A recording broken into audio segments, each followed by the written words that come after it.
الحمد لله والصلاة والسلام على رسول الله وعلى من اهتدى بهداه. اما بعد، السلام علیکم و رحمت الله و برکاته.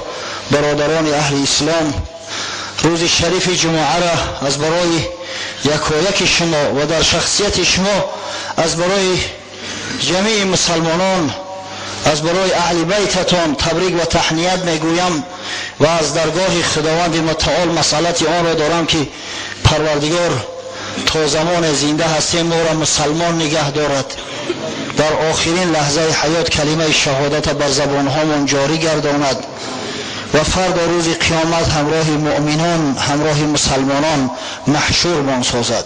زیرا بزرگترین نعمت، بزرگترین دولت ایمان است. چون که ایمان برده باشی زنده ای، چون که با ایمان روی پاینده ای. هفته گذشته در موضوع اصحاب پیامبر صلی الله علیه و سلم با شما یک صحبت مختصری داشتیم و برای شما وعده دادیم که انشاءالله صحبت از جایی که قطع کرده بودیم 2 سال قبل از این در مناقب حضرت عمر و شهید گشتن آن حضرت رضی الله عنه از همونجا شروع میکنیم. یاد داشته باشید ما گفتیم که حضرت عمر در مدت 10 سالی که خلافت راند، 2 دولت ابرقدرت دور را به خاک یکسان نمود. یکی را کلن پره تارومار ساخت، دیگری را به زانوی تذلل و ذلت نشاند، اکثر ملک ممالک از دستش ستاند. او دولتی را که پره تارومار شده بود دولت فارس بود، دولت ایران، که بین بعد دیگر نامش از تاریخ بشر نابود شد. همچه دولت موجودیت خودش قطع کرد و او دولتی که بسیار ذلیل خار گشت، اکثر کل سرزمین هاش از جانب مسلمانان ضبط گردید و اکثر کل مردم مسلمان شدن، این دولت روم بود که اگر شهر قسطنطینیه و اطراف نواحی او را صرف نظر کنیم دیگه تمام ممالکش به دست مسلمانان گذشته بود، رومی شرقی. از این خاطر دشمنای حضرت عمر به نهایت زیاد بودن. عاقبت الامر جوان مردانه که به مقابل این شیرمرد مبارزه برده نمیتونستند، با حیله و مکر نیرنگ ها توسط یک سوءقصد حضرت عمر را به شهادت رساندند. در عین جوش و خروش جوان مردیش، در زمانی که الحمدلله به تنهایی هم دولت اداره میکرد، هم امور دینی، هم امور دنیوی، حتی امور جنایی و امثال اینا را به تنهایی به دوش گرفته بود. وقتی که حضرت زخم خورد به نزدش آمدن صحابگان پیغمبر صلی الله علیه و سلم. حضرت مولانا را پیش بیاره، بذارن پیش بیاره.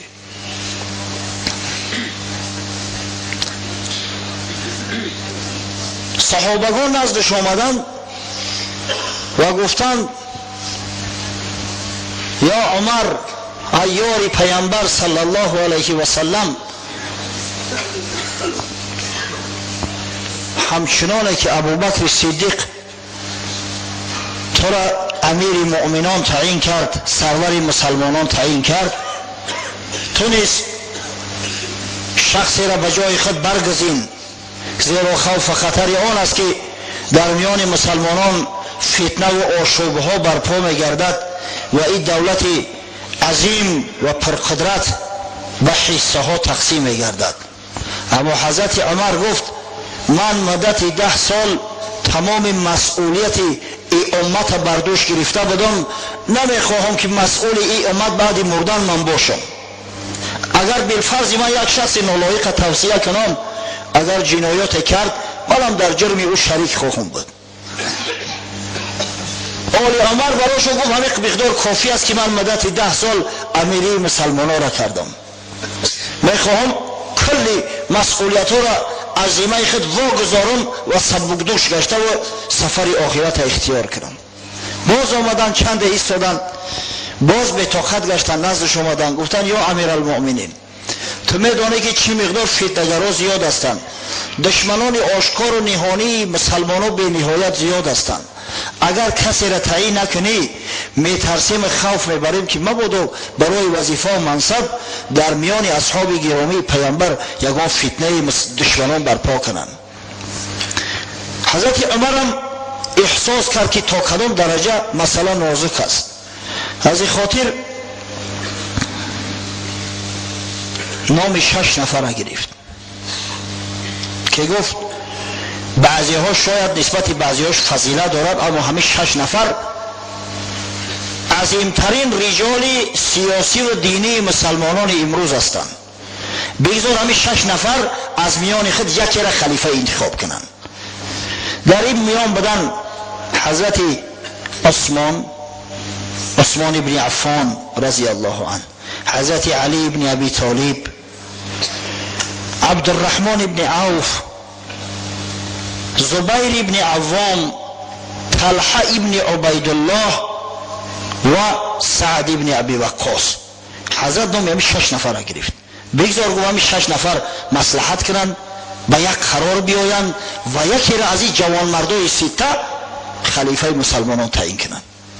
من مشکلی میکشم گفت که نام یک نفر را بیان کنم. حضرت عمر از دیدگاه خودش نظر میانداخت، همون مسئولیتایی را که بدوش گرفته بود از همون جنبه که نظر انداخت. واقعا مثل عمر دیگه کسی وجود نداشت در خلافت. به فضل عمر، به جسارت، به غیرت عمر دیگه کسی موجود نبود. گفت اگر ابو عبیده زنده میشد ابو عبیده جراح تعیین میکردم. اما این 6 نفر هر کدامش فضایلی بزرگی دارند، هر کدامش لایق خلافت مسلمانان هستند. بگذار یک نفر بهترینش انتخاب شود و امر کرد تا اینکه این 6 نفر را جمع بیارید، مصاحبه کنند، سر یک قرار بیایند، در مدت 3 روز باید یک خلیفه برای مسلمانان تعیین کنند. و حضرت جان به جان آفرین سپرد، تمام مسئولیت ها را از ذمه‌اش ساقط کرده و راه و طریق به سوی رفیق اعلی را جسته و به دوستان خویش به حضرت رسول الله صلی الله علیه و سلم و ابوبکر صدیق در پیوست. آخرین خواهشی که داشت فرزندش عبدالله را به نزد ام المؤمنین بیبی عایشه فرستاد و التماس کرد. گفت یا عایشه، من میدانم که خانه توست، منزل تو است، مالکیت شخصی است، اما اگر علاج امکان باشد اجازه ده تا مرا در پهلوی رفیقام گرانم.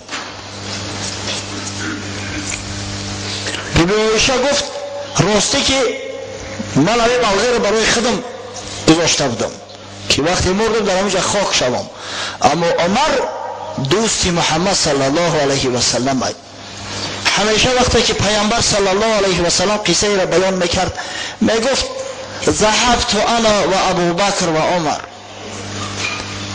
جئت انا و ابوبکر و عمر، دخلت انا و ابوبکر و عمر. رفتیم میگم من و ابوبکر و عمر، آمدیم من و ابوبکر و عمر، داخل شدیم من و ابوبکر و عمر، خارج گشتیم من و ابوبکر و عمر. عمر مثل وزیر رسول الله صلی الله علیه و سلم بود. از همین خاطر اجازتش داد. وقتی اومدن نزد حضرت عمر این شادیانه را دادن، حمد خدا را به جا آورد و به یک آسانی و سهولت جان داد، شهید شد و در بری دوستاش و در بری رفیقاش گور کرده شد. امروز حاجیای ما وقتی که میروند و روضه شریفه را زیارت میکنند، همچنین حضرت ابوبکر صدیق و حضرت عمر دو یار پیامبر صلی الله علیه و سلم که از فاید پاش گرانده شدگان، اونا را هم زیارت میکنند، عرض سپاس و سلام میکنند. بعدا برای خلافت بعض نزاع ها شد. واقعا در کتاب های تاریخ سفسطه های زیاد هم آمده است، خاصتا تاریخ طبری که بسیار مفصلش گرفته است، محمد ابن جریر طبری. از این خاطر وقت شخصی که از حقیقت با خبر نیست چنین تاریخ ها را میخواند به شک و شبهه میافتد. از برای آنکه کسی به شک و شبهه نافتد، از همه سند دقیق ترین براتون میارم از صحیح بخاری. که امام بخاری در صحیح خود که صحیح ترین کتاب بعد قرآن عظیم الشان می باشد روایت کرده است شین و انتخاب خلیفه شد، تا اینکه در قلب هیچ کس شک و شبهه نمونه، تا اینکه به همین تمام شک و شبهه را رفع کنیم. دقیق ترین سند انشاءالله به عرض تو میرسونم. امام بخاری روایت میکند از عمرو ابن میمون، یکی از بزرگای تابعی، یکی از صحابه های پیغمبر، صحابی است، میگوید لما فرغ من دفن عمر بن الخطاب رضی الله عنه اجتمع هؤلاء رهط، یعنی عثمان و علی و عبدالرحمن بن عوف و سعد بن ابی وقاص و الزبیر بن العوام و طلحه بن عبید الله. وقتی میگوید مسلمانان از دفن حضرت عمر فارغ شدند، حضرت مردن در خاک ماندن، همه 6 نفر اجتماع کردند، جمع اومدن در خانه. این نامه را من تکرار کرده بودم، باز یک بار دیگه در ضمن همین حدیثم براتون گفتم. فقال عبدالرحمن اجعلوا امرکم الی 3 منکم. عبدالرحمن ابن عوف مراجعت کرد، وقتی که دید به سر یک عمل نمیآیند، وقتی دید سر صداها بلند شد، هر کس آرزوی خلیفه شدن داشت است در دلش، هیچ کس نمیخواهد که جای او کسی دیگر شود. حتی از سر صداها ابو طلحه انصاری و رفقاش که حضرت عمر گماشته بود که اینا را پاسبانی کنه تا کسی به مجلس خلل نرسن، داخل خانه شدند که چی گپ است. حتی ابو طلحه گفت ما گمان میکردیم که شما از ترس خدا یگان تا این وظیفه و مسئولیت به عهده نمیگیرید، این چی گپ است که در سر صدا تو بلند شده است؟ یک نفر انتخاب کنه، خلیفه باید یک نفر باشد. از این خاطر حضرت عبدالرحمن ابن عوف مراجعت کرد، گفت گوش کده این 6 نفر زیادیم، بیاید 3 نفر اول انتخاب کنیم که از بحری حقش میگذره و حقش در یگان برادر دیگرش میده. حضرت زبیر ابن عوام خست، گفت قد جعلت امری الی علی، گفت من حق خدمت به علی بخشیدم، من دعوا ندارم، آواز ما در علی دادم. حضرت طلحه ابن عبیدالله قائم شد، گفت قد جعلت امری الی عثمان، من حق ما به عثمان دادم. در همیشه اندک اختلاف است، زیرا در حدیث های صحیح اومده است که وقتی حضرت عمر زخم خورد و وصیت به شورا کرد که 6 نفر انتخاب شوند، نام طلحه را برد، در صورتی که حضرت طلحه ابن عبیدالله در سفر بود، در مدینه منوره نبود. اما در اینجا در متن حدیث اومده است که طلحه میگه که من حق خدمت به عثمان بخشیدم. از این خاطر شارحای بخاری، ابن حجر عسقلانی، علامه بدرالدین عینی در شرحهای بزرگترین بخاری آوردند که از سیاق کلام برمی آید که حضرت طلحه واقعا در وقت وصیت حضرت عمر به شورا شرکت نداشت، وقتی که حضرت عمر زخم خورده بود، اما وقتی شورا به آمد رسید، خاصتا امروز سیمش بود حضرت طلحه. و قال سعد بن ابی وقاص قد جعلت امری الی عبدالرحمن، سعد بن ابی وقاص گفت من حق خدمت در عبدالرحمن ابن عوف دادم. 3 نفر ماندن، 3 نفر ای حقشو گذاشتن. باز عبدالرحمن ابن عوف که واقعا بسیار زیرک بود، دانشمند بود، ثروتمندترین اصحاب پیامبر بود. ما و شما خوب میدونیم که آدم اگر زیرک با عقل نباشه صاحب مال و ثروت نمیشه. درست است؟ آدم بی عقل صاحب مال و ثروت شده میتونه؟ حالا میگیم که فلانی نام خودش نوشته نمیتونه، اینقدر مال و ثروت یافته است. مال و ثروت یافتن به نام نویسی و به علم و دانش کار ندارد، به عقل کار دارد. عقل از دانش از علم فرق میکنه. وقتی که همین کوفیشنت عقلش بالا شد ثروتمند میشه. عادتا همین تاجرها ثروتمندا کسایی هستند که عقلشو بالاتره، زیادتره.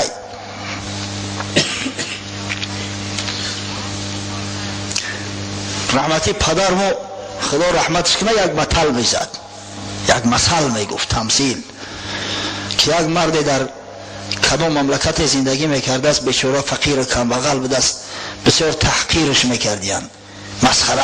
وقتی که آدم کمبغل و فقیر باشد با اندک سودلو باشد، متاسفانه بعضی مردم مغرور ابله با او را تحقیر میکنند، استهزا میکنند، حظ شوخی‌های بی معنی با او میکنند، بسیار رنجش میتن. بعد غضبش میکنه، میگه از قهر شما را حاضر خارج میشم، میگه میرم بابای خوجای خیز را میکوبم، دعای حضرت هم میگیرم، طلب میکنم که دولتم بتا صاحب دولت صاحب ثروت میشم، میگردم یا بعد میبینم که کی را میخنده. به همین نیت خونش خارج میشود.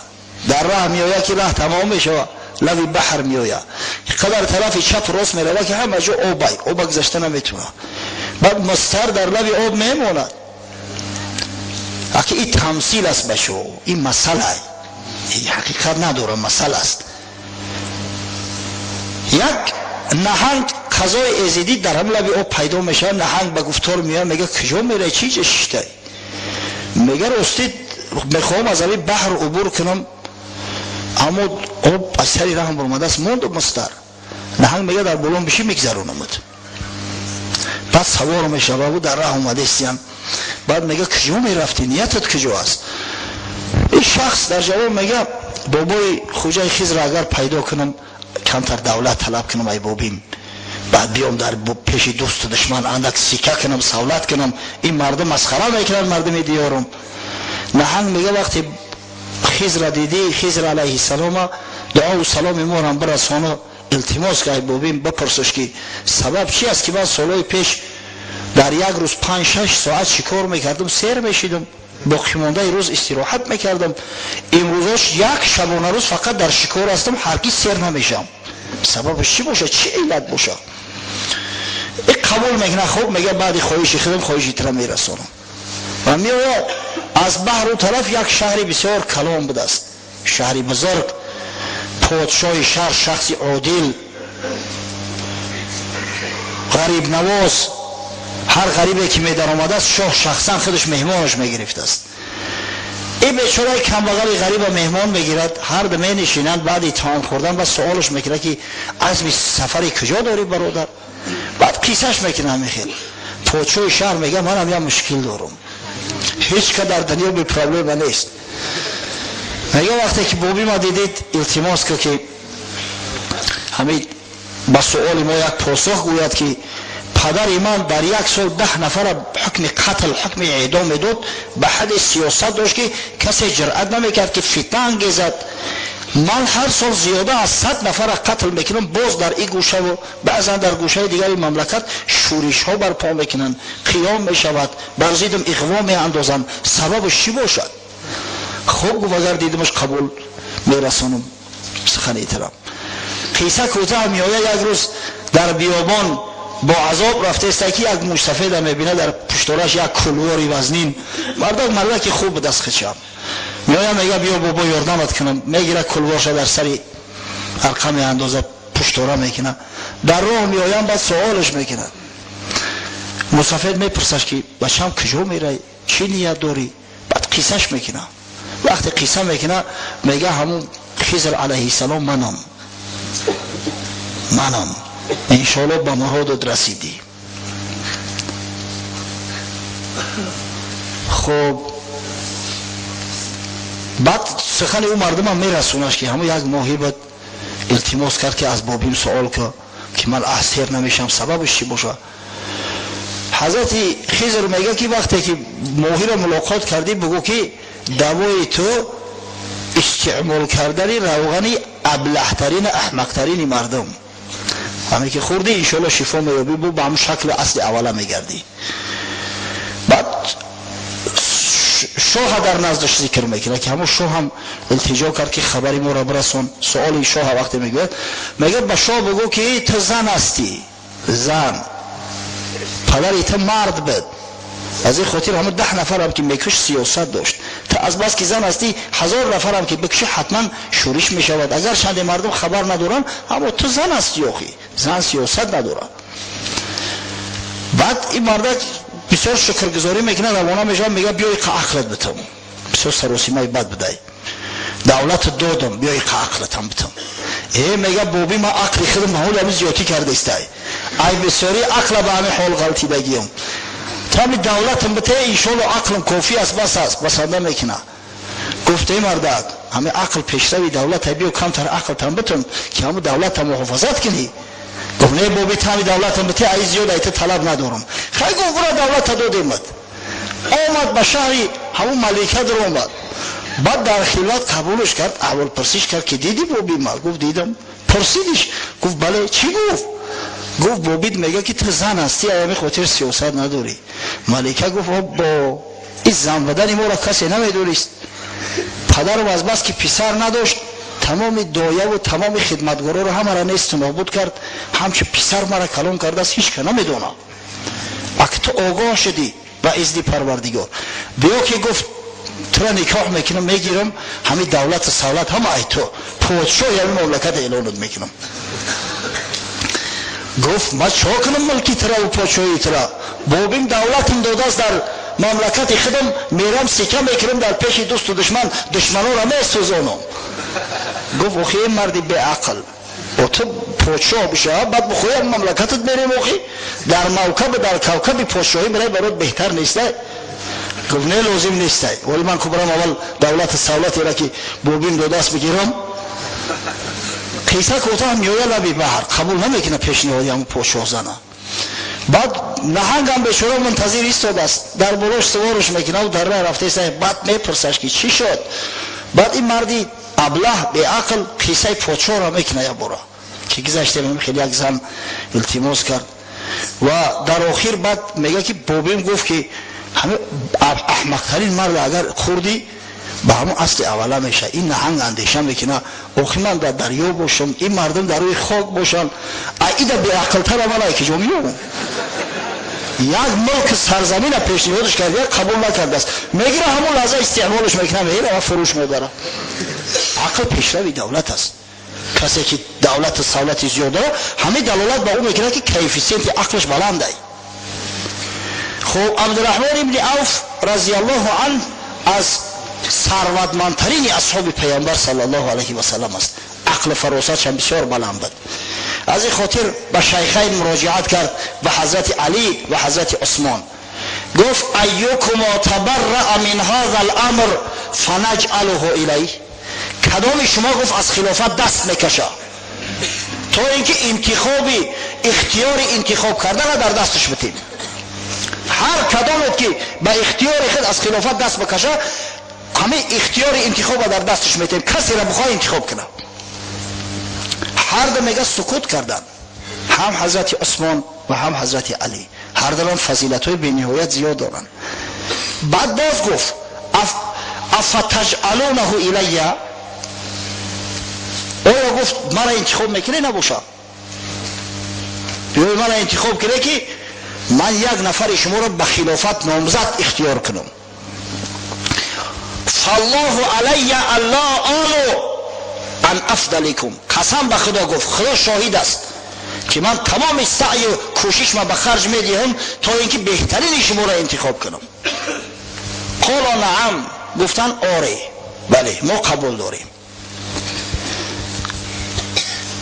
حضرت اول دستی حضرت علی را در دستش گرفت گفت لک قرابت من رسول الله صلی الله علیه و سلم والقدم فی الاسلام ما قد علمت.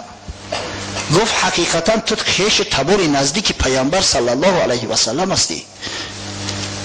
تو قدم در اسلام داری. تو از مسلمانای اول هستی. تو از خدمتگارای رسول الله صلی الله علیه و سلم هستی. تو پرچم بردار اسلام هستی. شرف مسلمان ها هستی. فالله علیک لئن امرتک لتعدلن ولئن امرت عثمان لتسمعن ولتطیعن. گفت خدا را شاهد بگی قسم به خدا یاد کن که اگر من تو امیر تعیین کنم امیر مسلمانان با عدل رفتار کنی عادل باشی و اگر بالفرض حضرت عثمان اختیار کردم حضرت عثمان امیر تعیین کردم تو گوش دهی و اطاعت کنی. حضرت علی سوگند یاد کرد. بعد دست حضرت عثمان گرفت و همه سخنان را به حضرت عثمان رساند. واقعا حضرت عثمان هم خیلی نزدیک رسول الله صلی الله علیه و سلم است. اگر ما دامادیش صرف نظر کنیم، حضرت علی یک بار داماد باشه، حضرت عثمان دو بار داماد شدگی است. دو بار داماد شدگی است. در ابتدا رقیه دخترش حضرت رسول الله با کابینه نکاحش در آورد. بعدا وقتی که در سال دوم هجرت هنگام واقعه بدر رقیه رضی الله عنها از دنیا گذشت، دختر دومش کلثوم به حضرت عثمان بزنی داد. حتی وقتی که کلثوم هم از دنیا رفت، حضرت صلی الله علیه و سلم گفت یا عثمان دیگر دختری به شوهر ندارم و اینو میداد اومد. ذوالنورین حضرت عثمان. از طرف دیگر عثمان هم از طرف پدری و هم از طرف مادری با رسول الله صلی الله علیه و سلم خویش است. عثمان ابن عفان ابن ابی العاص ابن امیه ابن عبدالشمس ابن عبدمناف. در عبدمناف یک میشوند. حضرت رسول الله محمد ابن عبدالله ابن عبدالمطلب ابن هاشم ابن عبدمناف. ببینید در چهارم پیوند علاقه یجوه میشوند. در چهارم پیوند. از جانب مادریش هم، مادری حضرت عثمان هم در چهارم زانوی چهارم بگیم پیوند چهارم علاقه با رسول الله خیش میشه. از طرف دیگر مامه حضرت عثمان، مامه مادریش، مادرش ام حکیم عمه رسول الله صلی الله علیه و سلم. ام حکیم یعنی مامه حضرت عثمان و عبدالله پدر رسول الله صلی الله علیه و سلم برادر خواهر شقیقه هم از یک پدر یک مادر هم. ببینه چقدر قرابت نزدیکی داره. از این خاطر حضرت عثمان هم گفت که تو قرابت داری به پیامبر، تو قدم در اسلام داری، از مسلمانای دوره اول هستی. حضرت عثمان از همون مسلمانای زمره اول از پنجم یا ششم شخصی است که اسلام آورده است. ولی انشاءالله در ضمن ترجمه حالش بعد را بیان میکنیم. از این خاطر گفت تو قسم یاد کن که اگر من تو را امیر تعیین کردم به عدل رفتار میکنی و اگر بالفرض حضرت علی را امیر تعیین کردم و با او بیعت کردم اطاعت میکنی. حضرت عثمان هم این قسم را به زبان راند. فلما اخذ المیثاق، حضرت عبدالرحمن میثاق وقت گرفت، قال ارفع یدک یا عثمان، گوه عثمان دست بردار. فبایعه و با حضرت عثمان بیعت کرد. حضرت عبدالرحمن ابن عوف گفتیم که بسیار زیرک بود، کردان بود. در همون روزها تمام سرورای قبایل عرب همه اومده بودن. همه سردارای قبیله ها، سرلشکرها کی خلیفه مسلمانان میشود گویان اومده و در مدینه میزیستند. با اکثر مردم صحبت کرد، احوال پرسی کرد که شما کی را اختیار داره، کی را میخواهید که خلیفه تعیین شود. دید که در بینشو قریب که برابری است، اونقدر اختلافی نیست، اونقدر ضدیتی نیست. بعضی کتاب ها متاسفانه خطا گفتند. حتی دیدیم در البدایه و النهایه ابن کثیر، علامه بزرگ ابن کثیر میگه که گویا که غیر از عمار ابن یاسر و مقداد ابن اسود کسی طرفدار حضرت علی نبود. اما این دروغ محض است، زیرا که وقتی مأخذا را میبینیم حتی میبینیم که اکثر طرفدار حضرت علی بودند. اما وقتی که بیعت شد با شرط و قید، حضرت علی دویم شخصی بود که با عثمان بیعت کرد. بعد عبدالرحمن ابن عوف عثمان رضی الله عنه حضرت علی بیعت کرده است. فراموش نکنه برادر عزیز، دویم شخصی که با عثمان بیعت کرده است. این روز این فتنه‌گرای ملعون ببینه چه تهمت‌های میزنن. گویا علی مظلوم بود، گویا خلافت از او به ظلم ستاندن، به ظلم ستاندن بیعت نکرد، هرگز بیعت نمیکرد. حتی سفسطه‌ها میگن که گویا که علی از جانش میترسید، خوف به جانش میبرد. شیر خدا، شمشیر خدا، کسی که از مسلمانای خیبر نترسید، دروازه آهنی را گرفت، کند ایجاش، دور انداختش، بعد خوشش رفت. از شدت وزنینی او دروازه و از شدت همون قوتی که استفاده برده بود. شخصی که از هیچ کس غیر خدا ذره سری ترس نداشت، گویا که ترسیده باشه از جانش بیعت کرده باشه. این سفسطه ها را یستمونه برادر عزیز. چند گویی مرتضی مظلوم بود، از سیاست راندن محروم بود. چون علی شیری حق است تاج سر، ظلم نتوان کرد با شیر ای پسر. ای به نمیداری که بگوی مصطفی حضرت مرتضی علی مرتضی مظلوم بود محروم بود. علی شیری خدا است، پیغمبر شیری خداش گفته است با شیر ظلم کرده میشود. کی با شیر ظلم میکنه؟ روبه ها میتونه که با شیر ظلم کنن. ای پسر تو بینشانی از علی، عین یا و لام دانی از علی. مرتضی را میمکن با خود قیاس، زان که در حق غرق بود آن حق شناس. مفسرها شارحها سببی با عثمان بیعت کردن حضرت عبدالرحمن ابن عوف در چی میدونن؟ در آن که وقتی که پیش حضرت علی اومد گفت یا علی، طبق فرموده خدا و پیغمبر خدا و طبق عمل دو صحابی بزرگ ابوبکر صدیق و عمر فاروق امیری مسلمانان را به عهده میگیری؟ حضرت دودیله شد، بسیار امری مخوف است. اون مردم از قیامت میترسن، از حساب و کتاب پیش پروردگار میترسن. گفت واقعا امری مشکل هستین، اما موافق علم و دانش خودم سعی کوشش میکنم. اما وقتی که با عثمان مراجعت کرد گفت یا عثمان، طبق قرآن احادیث پیامبر و طبق خلافتی که دو خلیفه راشد کردین امیری مسلمانان را به دوش میگیری؟ پذیرفتی؟ گفت پذیرفتم به یگان شک تردید. وقتی که به شک تردید گفت، حضرت عبدالرحمن ابن عوف با عثمان بیعت کرده است. از همین خاطر حضرت علی هم گیلمن نبود. بعد عبدالرحمن ابن عوف حضرت علی با عثمان بیعت کرد و حضرت عثمان ابن عفان خلیفه سوم مسلمانان اعلام گشت. خب اکنون میگذاریم به بعض فضایل حضرت عثمان و به ترجمه حالش انشاءالله تا به زمان فتنه ها و نهایت جام شهادت نوشیدن حضرت عثمان رضی الله عنه. حضرت عثمان از عشره مبشره است، از کسانی هست که پیامبر صلی الله علیه و سلم در وقت زنده بودنش ایشان را بشارتی بر جنت داده است. دلیل ها به نهایت زیاد هستند در این موضوع. حتی اگر دلیل های صراحتاش یک سگذاریم، دلیل های دلالتی هم به نهایت زیاد است. حضرت صلی الله علیه و سلم فرموده بود من یحفر بئر رومه فله الجنه. هر کسی که چاه رومه را از برای مسلمانان کسب میکند بر او جنت واجب میگردد، او داخل جنت میشود. بئر رومه یا چاه رومه شیرین ترین آب مدینه است. در دست یک یهودی ملعون بود، آب با پول به مسلمانان میفروخت. حضرت عثمان هنگام همون تازه و حفریات چاه به همون یهودی مراجعت کرد، گفت بیا من قطعیت شریک بشم، یک حصه سهمیه ها می چاه هم بخرم. پول به نهایت زیاد پیشنهاد کرد، به بعض روایات حتی میگن 30,000 دینار داد است.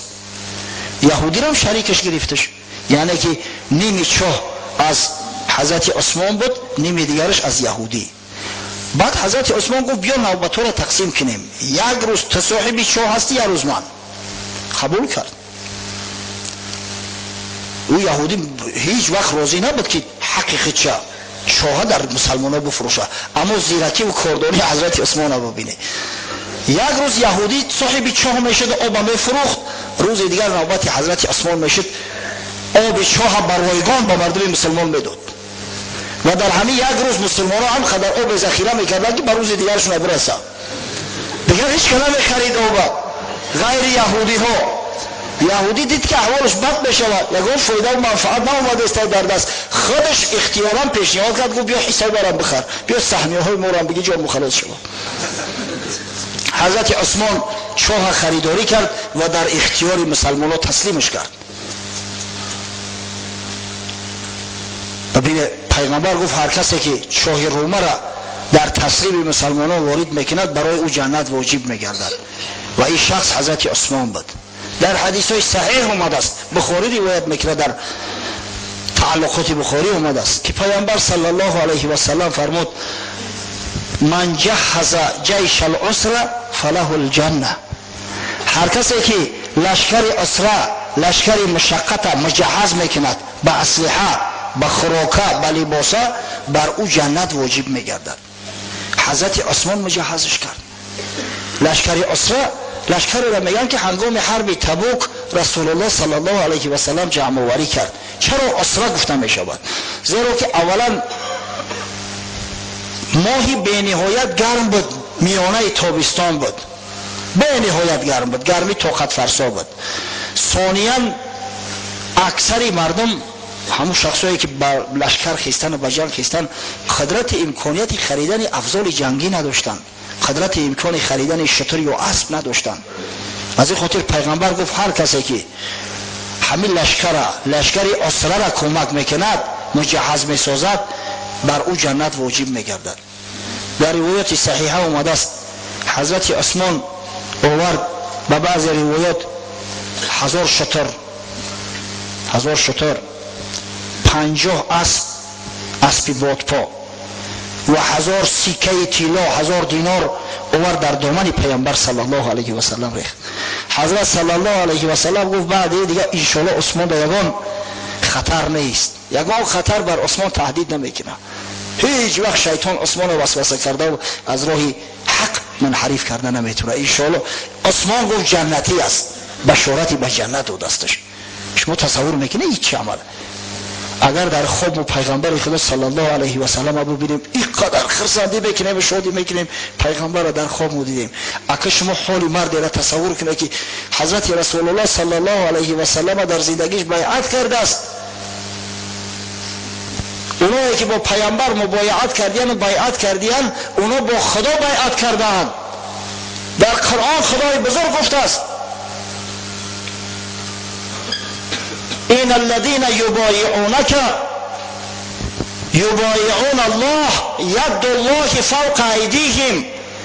اون مردایی که با تو بیعت کردن، با پیامبری تو بیعت کردن، با تو عهد پیمان بستن، با خدا په عهد پیمان بستیان.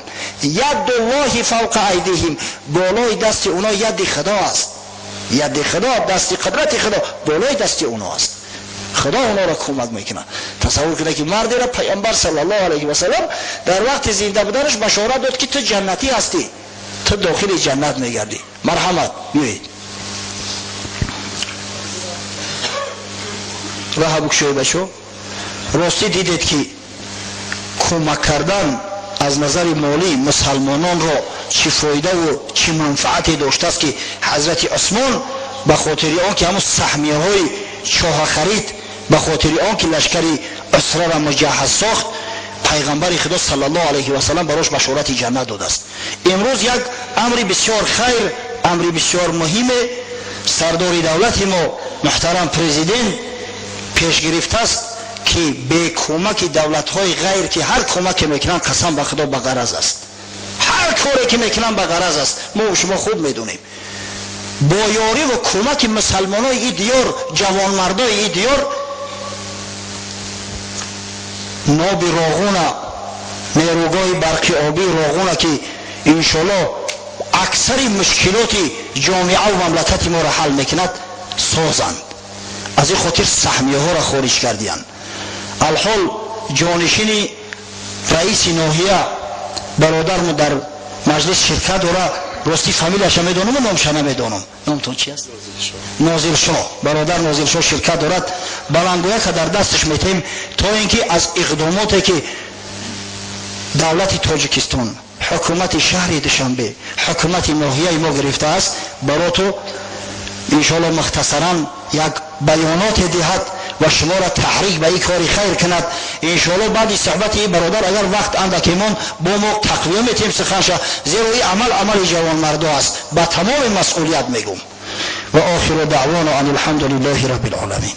بیمرم.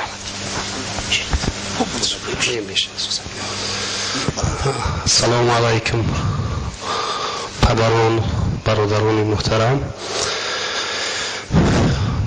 خب دیروز در نزد رئیس شهر مشورت بود و حضرت دامولا اونجا اشتراک داشتن. اولین سخنی که من باید برسونم به همه شما، به همه مردم شریف پایتخت، به ساکنای مخصوصا همین محله قزاقان، رحمت رئیس شهر، تشکری رئیس شهر، یک جهان تشکر گفتن همونا به شما برسونم که در همه کاری خیر، در همه کاری که هم کاری جوان مردو است هم به واسطه یعنی که منفعتی ما و شما است، منفعتی فرزندمون است، منفعتی نصیب باشد ای بابیمون نبیروشون هستند. همین رحمت رئیس شهر برسون تشکر شما. مقصد شما همتون مراجعت نامه جناب علی را که روز پنجم ساعت 19 ساعت 7 بگونی بود همه گوش کردن. مقصد یک چیز است. خب ما خودمون یعنی که اهالی جمهوری تاجیکستان، شهروندان جمهوری تاجیکستان به دست خودمون همین بینایی که یا که همین انشاءاتی که انشاءات عصر نام برده شده است همین به دست خودمون می‌سازیم و متهم یا که بگذار دستنگر یگان ملت یا که یگان جمهوری‌های دیگر وای نشویم. خیر تا دوملا قید کردن این کاری خیر است، در حقیقت کاری است که منم همچون یک فردی مسلمان من در خودم همچون منطقاً من حس کردم که در حقیقت اینجا یگان فایز یا که سودخوری نبوده است. من همین حس کردم و همین باید کسی قطعی که من صحبت میکنم البته اون کسایی که از من کمتر میدونن، لیکن این کاری این شریعت من باوری دارم که حضرت دوملا همشه شما هر روز گفته ایستادن، شما گفته گذشته ایستادن که در حقیقت این یک مزاربه بوده است، این یک چیزی بوده است که یگان خیل مثلا قاعده موقتی قاعده مسلمانان قطعی یا که شریعت قطعی منشدگی نیست، یگان ممنونیت ندارد، این اجازت بوده است، یعنی برعکس ثوابش بسیار بوده است. به همین خاطر خب مراجعت نامه را که همه گوش کردیم، ما همه شما طبق سپارش رئیس شهر که ما هر یک کدوم ما را وابسته کردن، مخصوصا مسجد جمعه ده دیروز بگونی دعوت کردن که به خاطر که این روز جمعه است، نماز جمعه میگذارن مردم همه جمع شد، مردم مسلمان برادرای مسلم، به همین خاطر ما را سپارش دادن که به تمام مردم خب هم میندوری حکومت شهر برسونین. مخصوصا قید کردن که جناب علی خودشون ایشون سپارش دادن رئیس شهر که همین تشکری یا که میندارگی شخصی مرد تمام مردم پایتخت برسون. برای همین ایسوری مینداری رئیس شهر ما شما میرسونم. همه شما خواهش میکنم با سپارش رئیس شهر که این معرکه فقط یک روز 6 نوامبر نبود، این معرکه هر روز دوام دارد در تمام بانک های امانتگذاری جمهوری، از جمله در ناحیه ما 14 عدد همخیل نقطه هست. تمام اون کسای امانتگذاری، بانک های امانتگذاری، امانت بانک همین کار دوام دارن و خیلی که در تلویزیون اگر میشه و اهمیت داده باشین دین هم همین خیل و همین اقدامات دوام یافت و مردمی کم نبود نزدیک بانک ها ده همشون همین اقدامات دوام دادستند و سهمیه خریدستند، یعنی مبلغ گذاری کردستند، سرمایه گذاری کردستند و سپارش همین خیل شد که خیر خب همچو کمک روان کردن این مبلغ لازم نه، این به خاطر همین خودتون و به خاطر فرزنداتون رفته سهمیه بخرید و انشاءالله بعد که یک سال دو سال که همون ساختمان به انجام رسید، خیلی معلوم است که در یگان دولت دنیا خب یگان یعنی نیروگاه‌های آبی برقی به ضرر کار نمیکند، البته فایده میارد. برای که برای یک محصولات تیار کردن اول اشیاء خام خریدن در کار و اشیاء کارکر کردن در کار، اینجا ما اشیاء خام نمیخریم. خدا را شکر که همه اشیاء خام خودش اومده است هست، همین قدر ما ذخیره آبیمون بسیار است و همین اشیاء همون را گرفته یک چیزی بی پوله ما محصولات استحصال میکنیم و اگر همین گسی روغن یعنی که نیروگاه آبی برقی روغن وای شود ساختمانش به انجام رسد، وقتی که محصولات استحصال شود همون قدر قدرت دارد که علاقه احتیاجات جمهوری تاجیکستان تمام شهروندان را تمام کارخانه‌ها را قناعت میکند، بغیر این زیاده از 30% محصولات یعنی برقی یعنی که جریان برق زیادی میموند که همه خطای بلند شدت البته دولت‌های همسایه علاقه بعضیش ساختمان شد بعضیش شیده ایستاده است تا اون وقت تمام میشد و فقط به فروش میرود و این محصولات با این نرخی که در جمهوری ما هست در تمام دنیا ارزان ترین قوه برق در تمام دنیا ارزان ترین قوه برق در جمهوری ما است با این نرخ ما دولت خارجی البته نمیفروشیم نرخی بالاترین نرخ جهانی قطعی میفروشیم و همون فایده همون نیروگاه میشود همون فایده نیروگاه کشید وقتی که تمام خراجاتشون رو برآوردن میموند فایده صاف و باوری دارم هم چی تاجر یا چی کدام کارخانه‌ای که نباشد محصولات استحصال میکند میدوند که درآمد است خراجات است و از اون میموند فایده صاف و همین فایده صاف چیکار میشود بین تمامی همین سهمیه‌دارا تقسیم میشود یعنی 51% همین فایده صاف به دولت میرود برای که 51% سهمیه از دولت است و 49% ماندگی که به فروش میرود در بین شهروندانی تنها شهروندانی تاجیکستان همین 49% فایده صاف در بین همین وابسته به همون چقدری که ما سرمایه گذاری کردیم وابسته همون فایزش به خود ما میبید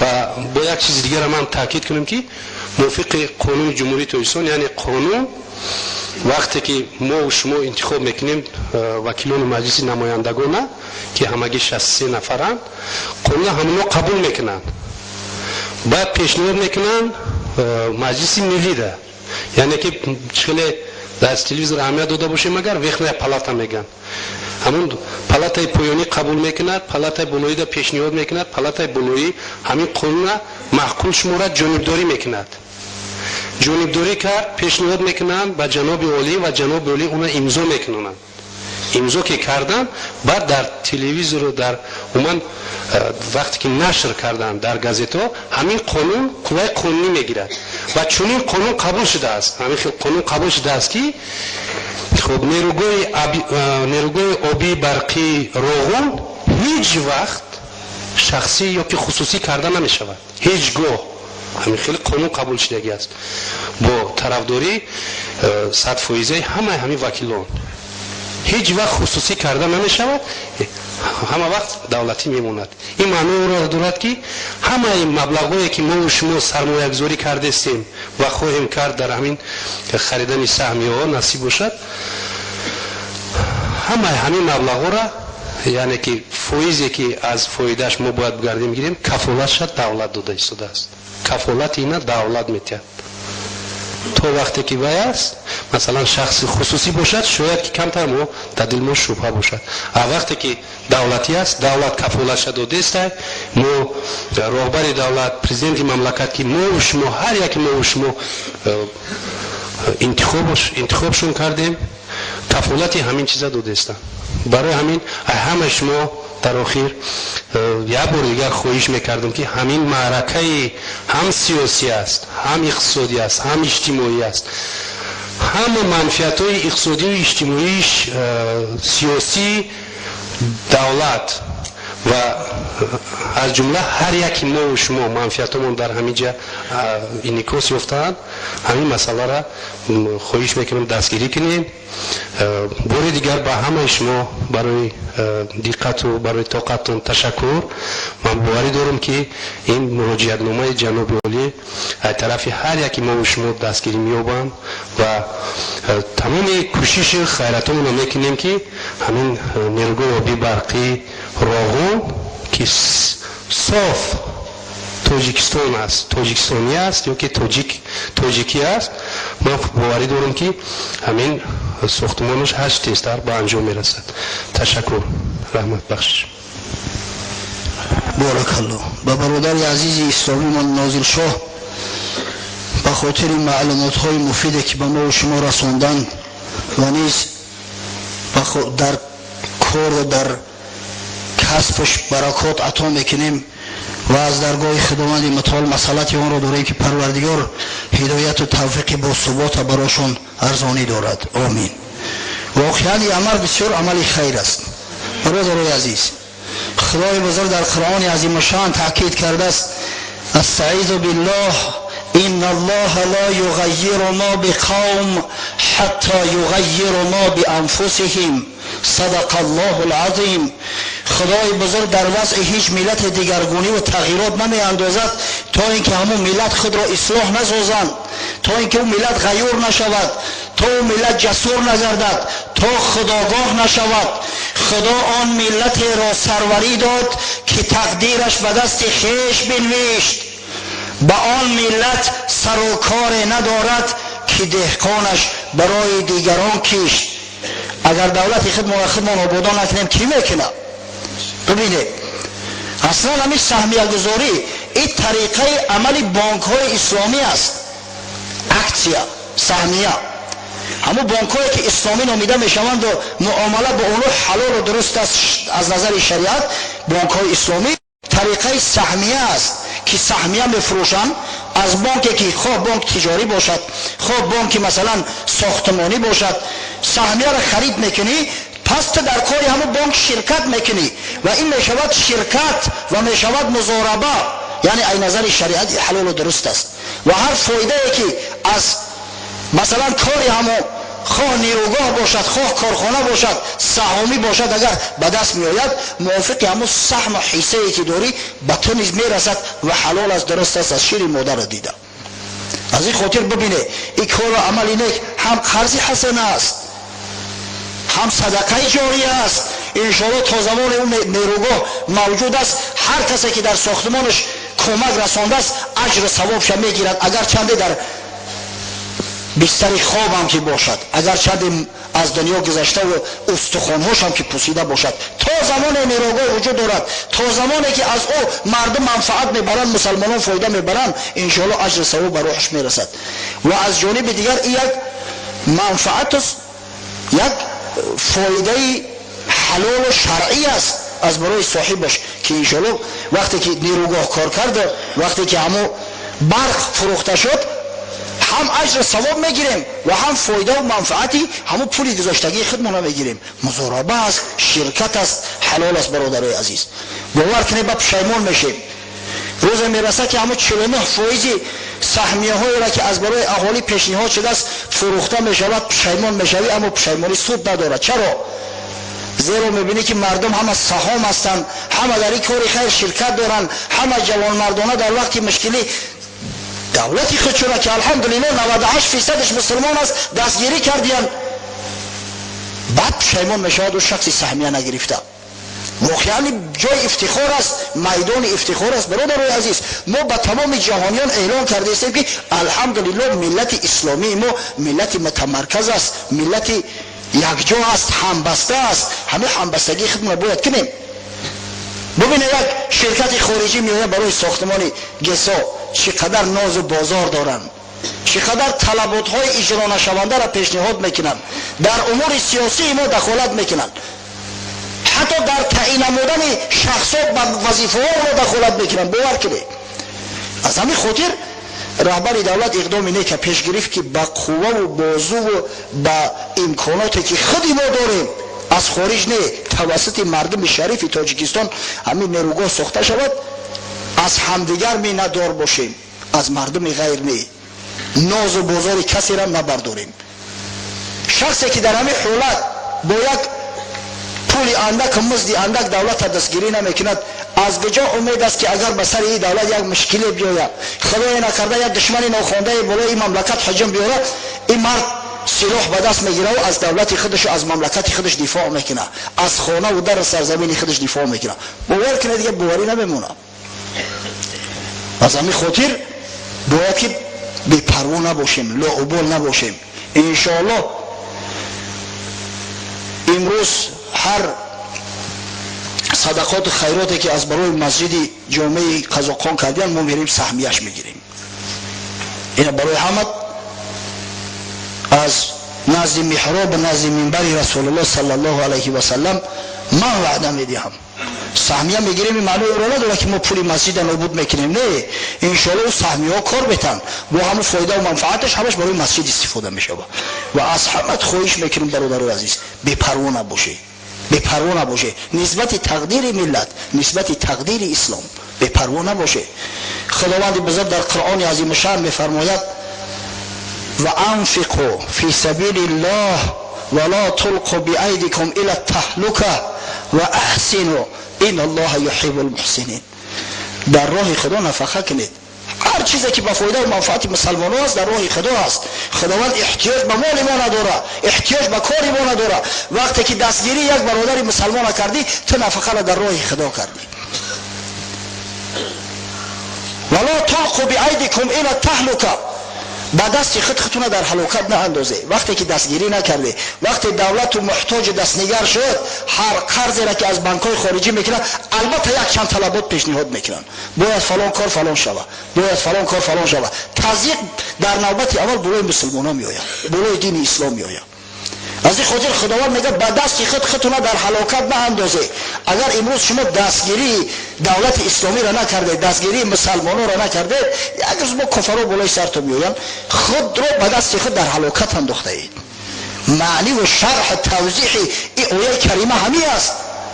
و احسنوا، احسان کنید، نیکی کنید. خداوند محسنان را، نکوکارا را دوست می‌دارد.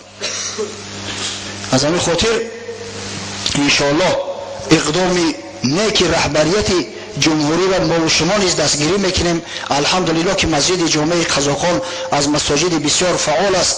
ما بسیار منتدار هستیم از قوممون. شاید در شهر دوشنبه یگانه مسجد باشد که در ساعت 11 نیم ولکه خانقاه پر از آدم میشود. شاید به خاطر گوش کردن تبلیغ موعظه میآیند.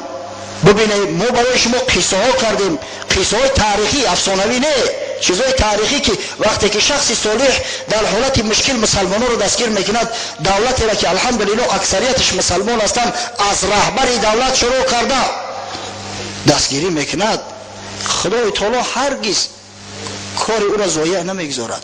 پاداشش از جانب پروردگار البته براش میرسد. دعا میکنیم که پروردگار عاقبت کارمون به خیر انجام ده. خداوند مساعدت فرما که مردم مسلمان ما دوست از دشمن فرق کرده توانند، سود و فایده را از زیان فرق کرده توانند. پروردگار مساعدت فرما که فعال باشیم، ثابت قدم باشیم، بی پرواگی را اختیار نکنیم. بی پرواگی را که متاسفانه همیشه میبینی دولت های مسلمانی همین سرزمین آخر الامر به شکست مواجه میسازد و کوشش به خرج دهیم تا هر کس موافق قدرت خود، موافق وسع خود، توانایی خود یک سهم در ساختمان این نیروگاه که انشاءالله یک وسیله نجات اقتصادی مردم این سرزمین خواهد بود از خود نشان دهد و پروردگار عاقبت کارمون به خیر انجام دهد. پروردگار برای دولت ما را برای این اقدام نیکی که از خود نشان دادند اظهار کردن، خداوند در کسب کار زندگیشو برکات عطا کند و پروردگار مساعدتشو فرماید که عمل پیش گرفته را به خوبی به انجام رسانند. پروردگار امید به رحمت تو داریم. خدای خداوند توسط سعی تلاش جوان مردان، توسط دعوت داعیان، توسط قرائت قاریان، توسط غیرت، شجاعت، شهامت جوان مردای مسلمان اسلام عزیز در سراسر عالم منتشر پیروز گردان. آمین یا رب العالمین. خونم خواهش میکنیم خفه نشوید زیرا وقت ما بسیار تنگ است. ساعت 1 باید نماز شروع شود. او یک برادر گفته است من میخواهم که خداوند تبارک و تعالی برای بیماران مؤمن و مسلمان یک شفای کامل عطا گرداند و خصوصا برای بابایم که طول 3 روز است در بیمارخانه خواب است. از خداوند طلب دارم که به بابایم یک شفای کامل عطا گرداند. یک دعای دست جمعی برای بابایم، برای تو، بابای تو، برای تمام باباهای مسلمان، برای تمام بیمارایی که امروز در بیمارخانه ها یا در خانه هاشون خواب هستند و امید به رحمت به شفای پروردگار دارند. عاجزانه دعا میکنیم که خداوند از خزانه غیب خویش برایشان شفای کامل و عاجل عطا فرما. خب یک برادر میگه خب مدت 12 سال است که مشکل دارم، از شما خواهش دارم دعای خیر برای دنیا و آخرت هم بکردید. بارک الله. خدا شما رو و جمیع مبلغین و مسلمین و مجاهدین رو در پناهش نگه دارد. آمین. پروردگار مشکلی را که به سر تو آمده است حل گرداند و ای خدای بزرگ امید به رحمت تو داریم. پروردگار و مسلمانان صاحب ثروت نعمت گردان تا هرگز محتاج کافران نباشند، همدیگر را دستگیری و کمک کنند. ثروتمندان همیشه دستگیری کم غلا کنند زیرا که فلسفه دین بزرگ اسلام همی است. خب یک برادر گفته است که بابا جان با من دعا دهید که 9 سال شده است که من فرزند ندارم، فرزند اهل سالم برام عطا کند. پروردگار به تو برادری عزیز و به تمام برادرایی که احتیاج به فرزند دارن، به فرزند هستند، فرزندای صالح نور چشم، خدمتگار اهل جامعه، خدمتگار اسلام عطا فرماید. خب یک برادر گفته است خانه فروشی دوست است، گفته است از شما خواهش دارم که یک دعای دست جمعی اوید فروش خانه هم کنید، من دارم و سهم خود رو برای این مسجد میگذارم. خداوند مساعدت فرماید که خانه تا به همون قیمتی که برات لازم است به شرط ظالمانه نباشه، بالای خریدارا جور نکنی. پروردگار مساعدت فرماید که خانه را بفروشی و پروردگار در کسب و کارت برکت عطا کند. خوب یک برادر گفته است که من یک مخلص دائمی شما از ناحیه کویلدره حال دانشجوی کورس دوم دانشگاه ملی تاجیکستان هستم، میگویم که سهمیه صدقه جاریه می شود، درست است یا نه؟ بله درست است برادر عزیز، حاضر من به همین سوال جواب گفتم. خب بعد گفته است دعا کنید که با سری بلند امتحانام از سپارم.